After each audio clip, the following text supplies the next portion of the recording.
जय माई की। किन्हीं का प्रश्न है कि हम सिखा क्यों रखते हैं चोटी। तो इसका बहुत सारे उत्तर हैं। सबसे पहला उत्तर तो ये है कि हिंदू धर्म की ये पहचान है, लेकिन इसका काफ़ी महत्व अन्य तरीके से भी है। जैसे आप देखिएगा कि हिंदू धर्म में ही नहीं, सभी धर्मों में पूजा पाठ के समय सर को ढक के रखने की व्यवस्था है। चाहे वो इस्लाम धर्म हो, चाहे वो क्रिश्चियंस धर्म हो, चाहे वो सिख धर्म हो, चाहे हिंदू धर्म हो। आप जब देखेंगे कि जो मोमडन्स होते हैं, वह भी जब नमाज़ पढ़ने जाते हैं तो एक टोपी लगाते हैं। सिख लोग भी गुरुद्वारे जाते हैं तो वह भी अपने सर पर एक कपड़ा बाँधते हैं।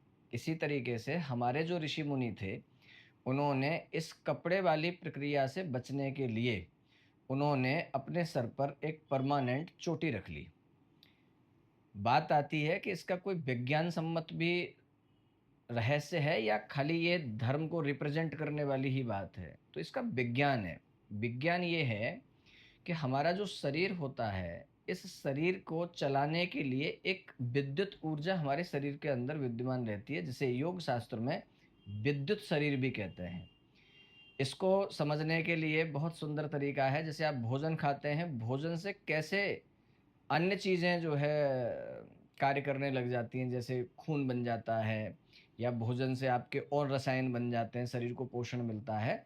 तो ये आप देखेंगे कि ये बिना विद्युत प्रवाह के ये सब नहीं हो रहा है। तो विद्युत ऊर्जा यत पिंडे तत् ब्रह्मांडे के आधार पर चलती है। जो ब्रह्मांड में विद्युत तरंगें विद्यमान हैं, जो हर जगह विद्यमान हैं। जैसे आप मोबाइल चलाते हैं और आप कहीं भी होते हैं तो एक नेटवर्क मोबाइल में आ जाता है। आपको दिखता तो नहीं है वो मोबाइल का नेटवर्क, लेकिन आपके मोबाइल में वह काम करता है। इसी तरीके से विद्युत तरंगें आपके शरीर के अंदर नित्य और निरंतर प्रवाहित रहती हैं, जिसका संबंध हमारे मस्तिष्क का जो सबसे ऊपरी भाग होता है, वहाँ से सीधे-सीधे लिंकेड होता है।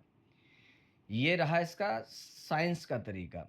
इसको सुरक्षित रखना परम आवश्यक होता है। पूजा पाठ के समय ही सुरक्षित रखना क्यों आवश्यक है? चूँकि जब आप पूजा पाठ करते हैं तो आप दैवीय शक्तियों का अपने शरीर के अंदर आवाहन करते हैं, या आप जिस किसी इष्ट को, परमात्मा को, जहाँ कहीं भी वह है, उसको जब याद करते हैं तो उसकी जो शक्ति आपके अंदर विद्यमान होती है, प्रवाहित होती है, उसका ऊर्जा का या प्रवेश का मार्ग आपका ये जो सबसे ऊपर का स्थान होता है, यही होता है। अब ये स्थान जो है बहुत ही ज़्यादा सेंसिटिव स्थान है। सेंसिटिव कैसे है कि आपके जो चक्रों की जो प्रक्रिया है, वह मूलाधार से लेकर के जो सबसे नीचे के स्थान पर मूलाधार है और सबसे ऊपर का जो स्थान है, वहाँ पर सहस्रार है। ये जो हमारा केंद्र बिंदु होते हैं, इसे सहस्रार कहते हैं। अर्थात हमारी बुद्धि, मन, शरीर इत्यादि को संचालित करने की जो व्यवस्था है, जो मुख्य जिसे आप ब्रेन कहते हैं, उस ब्रेन का भी जो सबसे महत्वपूर्ण पार्ट है, जो अंग है, वह आपके यहाँ सहस्रार में निवास करता है। अर्थात यहाँ पर वह पॉइंट है। आप देखेंगे कि अगर यहाँ किसी के चोट लग जाए, तो बहुत जल्दी व्यक्ति विक्षिप्त हो जाता है, कोमा में चला जाता है, अर्थात उसकी डेथ भी बहुत जल्दी होने की संभावना बढ़ जाती है।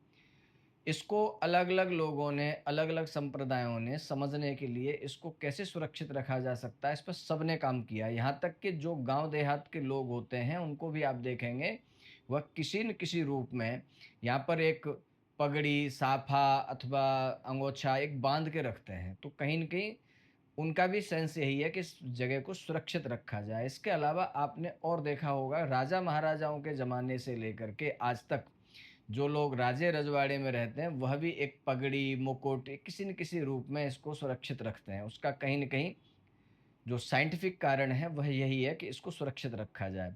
इसके कुछ आध्यात्मिक कारण भी हैं। आध्यात्मिक कारण ये है कि जब आप यहाँ शिखा रखते हैं, तो आप निश्चित रूप से आध्यात्मिक व्यक्ति होते हैं, दिन में ईश्वर को याद करते हैं। ब्राह्मण हैं, तो संध्या बंदन भी ज़रूर करते हैं। तो 3 बार, 4 बार जब आपकी शिखा होगी, आपका बार-बार मस्तिष्क का जो कनेक्टिविटी है, मन की कनेक्टिविटी है, वो मस्तिष्क की ओर प्रवाहित होती रहेगी। चूँकि आपका चिंतन उधर जाएगा, आपको पता है कि आपकी शिखा है, तो बार-बार आप अपना चिंतन वहाँ लेकर के जाएँगे।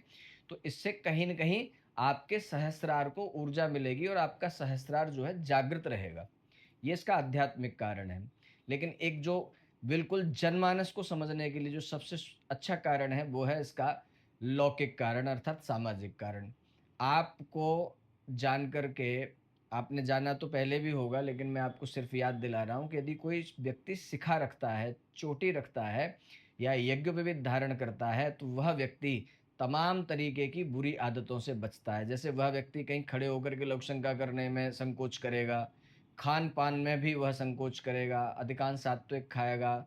जीवन में भी आप देखेंगे कि अगर वो सामाजिक जगह जगह पर कहीं भी गया है, तो उसके आचार-विचार में आप दूसरे लोगों की अपेक्षाकृत बदलाव पाएँगे, शांति पाएँगे, आत्मनियंत्रण पाएँगे और वह व्यक्ति अनुशासित पाया जाएगा।